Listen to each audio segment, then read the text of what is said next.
വൈറ്റിലയിൽ നിർത്തിയിട്ടിരുന്ന സ്വകാര്യ ബസ്സിന് പിറകെ ആദ്യം ടൂറിസ്റ്റ് ബസ് വന്നിടിച്ചു. ഇതിന് പിന്നാലെയായി ലോറിയും.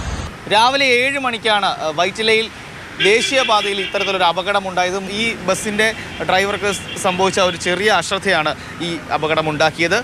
ബസ്സിലുണ്ടായിരുന്ന യാത്രക്കാരുടെ പരിക്ക് ഗുരുതരമല്ലെങ്കിലും അപകടത്തെ തുടർന്ന് ദേശീയപാതയിൽ ഗതാഗതക്കുരുക്കുണ്ടായി.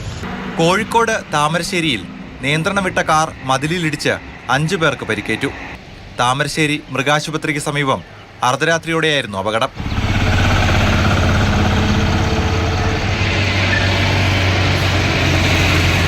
താമരശ്ശേരി ചുരം 2ാം വളവിന് താഴെ തടിലോറിയും മറിഞ്ഞു.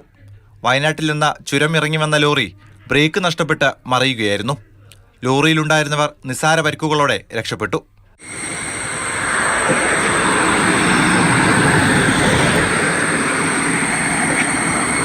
പത്തനംതിട്ട പന്തളം മാന്തുകയിൽ KSRTC ബസ്സിൽ ലോറി ഇടിച്ചും അപകടമുണ്ടായി. 2 ബസ് യാത്രക്കാർക്കും ലോറി ഡ്രൈവർക്കും പരിക്കേറ്റു. ലോറി ഡ്രൈവർ ഉറങ്ങിപ്പോയതാണ് അപകട കാരണം. മാഹി ബൈപ്പാസിലെ പള്ളൂർ സിഗ്നലിൽ മണിക്കൂറുകൾക്കിടെ 2 അപകടം.